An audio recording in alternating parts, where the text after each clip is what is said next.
everyone, and welcome back to my channel, Tomcat Stitchery. I'm Whitney, and today I have the last piece of my sewing workshop fall module that I've been working on. Today I have my Brando jacket that I'm going to share with you. I'll pop a picture of the pattern up here and talk you through it a little bit. So I had the opportunity to make this jacket back in June for a class actually, and I made it, you guys have seen it, I made it in a sweatshirting fleece. It's a minty green. Made the pattern as is, just did a couple adjustments for my body, and loved it. But because I did the knit version, it was all interlined. There wasn't an actual lining in it. I had just backed the sweatshirting with an organic cotton in a different color. So I didn't really get to experience the entire jacket making process, and I really wanted to try the lining and everything else, and oh my gosh, I already need my bangs cut again. I need her to cut those shorter. They grow too fast. Anyway, I really wanted to experience the entire coat. So when I was putting together this whole module with Linda's staff there at the sewing workshop, again, I was gifted the fabric for this module, not the patterns. I bought the patterns, but I was gifted the fabric for this entire module. I saw this in their back room and thought, oh my gosh, that'd make an amazing Brando. And yes. Okay, so let's talk about the fabric, and then I'll talk about the pattern a little bit. So this is I think they actually had this in their stock room back there because they were using it, they had it for kits for bags. But I loved the bronzy color. It's got like a quilted pattern. It's a synthetic, it's a poly pleather, I guess you could say. It has a backing on it that makes it a little bit stretchy. I lined it in something not stretchy, but it does make the coat comfy. It's a little bit of a beast to press, but again, isn't all pleather leather. In fact, I'm kind of thinking, I did press things, but I did it with a pressing cloth and tried to hold steam in as much as I could just to try and get a crease in, but it wasn't real susceptible to that. Now, with leather, because you can't really press, I mean, you can, but you just have to be careful. That's why they top stitch seams down. It keeps everything lying nice and flat, and you'll see that a lot in leather goods. So I could go back and I could top stitch this whole, so I don't think it looks bad on the seams necessarily, and I catch stitch down the sleeve hems and the hem of the jacket on the inside, so that keeps that looking nice. So again, I'm not too concerned about the body seams. It's here that gets a little puffy, the collar really, it's the collar and lapel that get a little bit puffy. So I can't decide. I don't know that I really want top stitching, because I think that's going to break up the line of the jacket. So I'm going to live with it for a little bit and then decide if it bothers me or what I want to do. But anyway, that is what I use for this jacket. It's a pleather basically, but I just loved the shininess. It definitely goes into the kind of the warmer tones that I'm using with my fall wardrobe. I loved it paired with all the other fabric that I used. Yeah. And I did just a regular black separating zipper for the zipper. I went around and kind of thought about doing a fancy designer zipper, I guess you could say, because I did a really neat one on my other one. But after, I couldn't find anything that really was what I wanted. I like the idea of metal teeth, but again, nothing was really speaking to me. And the black backing on this fabric, I kind of liked them together, and I don't wear black at all, really. But I had this in my stash, and I really liked the way it went. I just liked the graphic kind of, I guess, additive to this jacket. I mean, it's a crazy jacket. It didn't need metal because it's shiny. So I like the idea of doing something matte, and I don't know, the black just gives it, I mean, it definitely stands out. I really like the black. I had a couple other colors I was playing around with that were in my stash, but I decided to go with the black, and I'm glad I did. For the lining, I actually used, the lining is not from the sewing workshop. I got this on sale. It is a silk jacquard, like a tie silk jacquard that I got from Fabric Mart Fabrics. And if I'll leave a link down to their website, I'm not going to leave a link to the fabric because they are a jobber fabric store, which means they get things from manufacturers and from designers, and they don't ever get a lot of anything.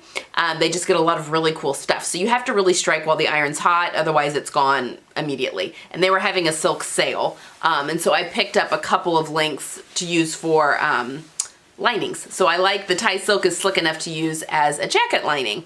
And it's easy to work with because it's a little thicker than working with like a charmeuse or something, or a crepe.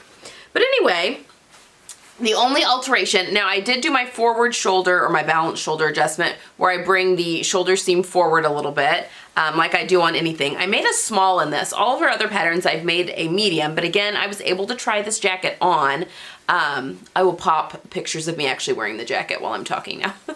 But I did get to try the jackets on in her shop, and just decided I liked the way the small fit me. I mean, it's a semi-fitted jacket, so it's not supposed to be real loose or real tight, but not necessarily real loose. But anyway, I was able to wear the small. It fit me a little bit better because I wanted mine just a little bit more fitted than the way it was drafted. And so, yes, I went with a small when typically in her patterns I choose a medium. So I did size down. But I just am in love. I kept the pockets. Okay, so sorry, alterations that I made to this. I did the forward shoulder. I think I shortened I didn't shorten the sleeves. I don't think I had to shorten the sleeves. No, I know I didn't because there wasn't anything done to the pattern. I used the same pattern that I used for my other one, and just cut it out as is. So the only thing I did other than my forward shoulder adjustment was I shortened the body by 3 inches, and I did that through the pocket.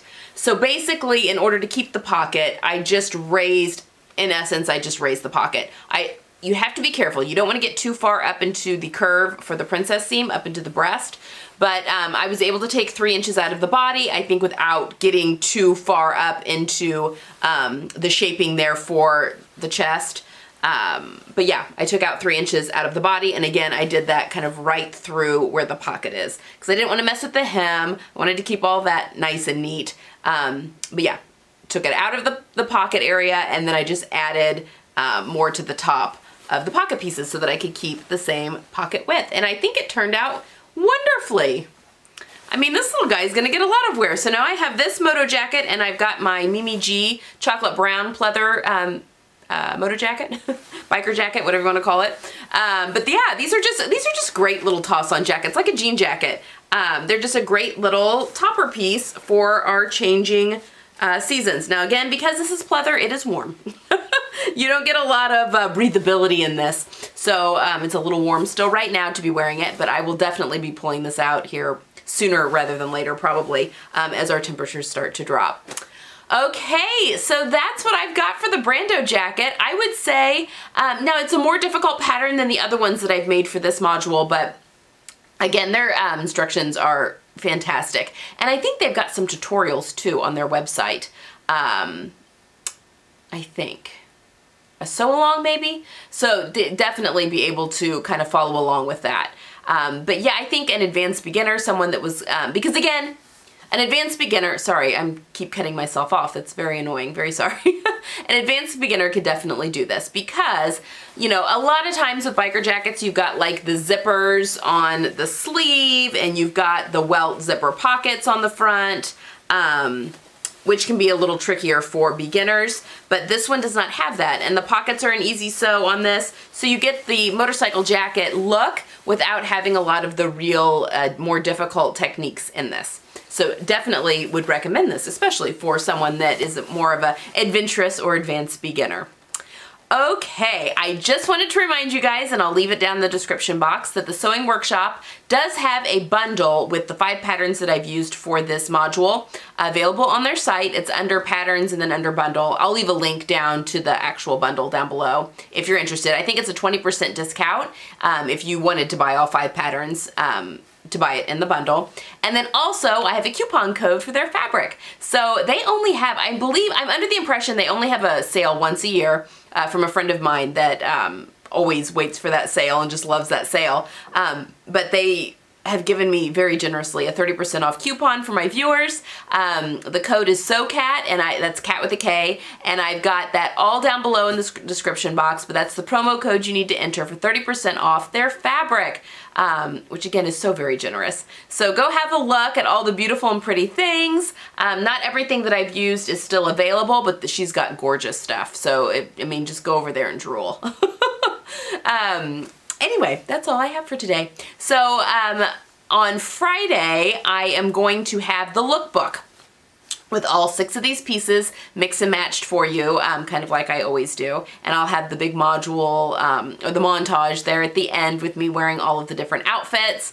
So yeah, that's all I've got for today. I just wanted to say thank you to everyone's kind comments on Friday's video. You guys, again, you're just wonderful. You're just the best audience. I'm just so lucky to have you. I am getting enough subscribers now and enough comments on my videos that it's a little difficult to keep up with, but please keep commenting because I love to read through them and I read every single one. Unfortunately, I can't answer every single one with a comment. I try and answer questions when they're in there, and I'll banter back and forth occasionally if I've got some time, but I will definitely hit a like on those comments when I've read them. So know that I'm reading all of your comments, and thank you for all your sweet things that you're saying. I'm still debating on doing a 3rd day, trying to decide if that is feasible for my schedule, and because I would like to have just a day set aside for sew-alongs and tutorials, because I don't want to get away from that. I think that's an important thing, to share everything that we know with each other, to keep this wonderful craft and art alive. So anyway, I am still playing over that in my head, but I've had a lot of requests for sew-alongs, so I know you guys are getting antsy for one here soon. So whether or not I add a 3rd day or not, I will be doing a sew-along. And I am going to do the coat for my sister, and I'm going to do that as a sew-along, but that may be a little further in the future. You know, I still have to coordinate schedules with getting to my sister in order to fit her for the muslin, although I'm going to take you guys through that entire process.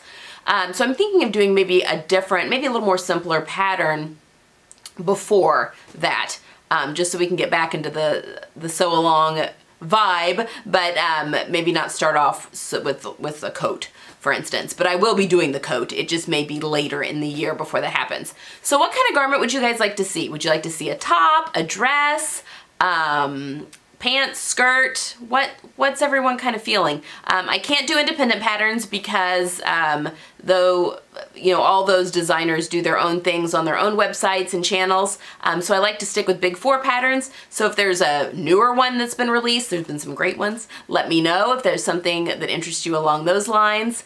Or let me know kind of what you're thinking.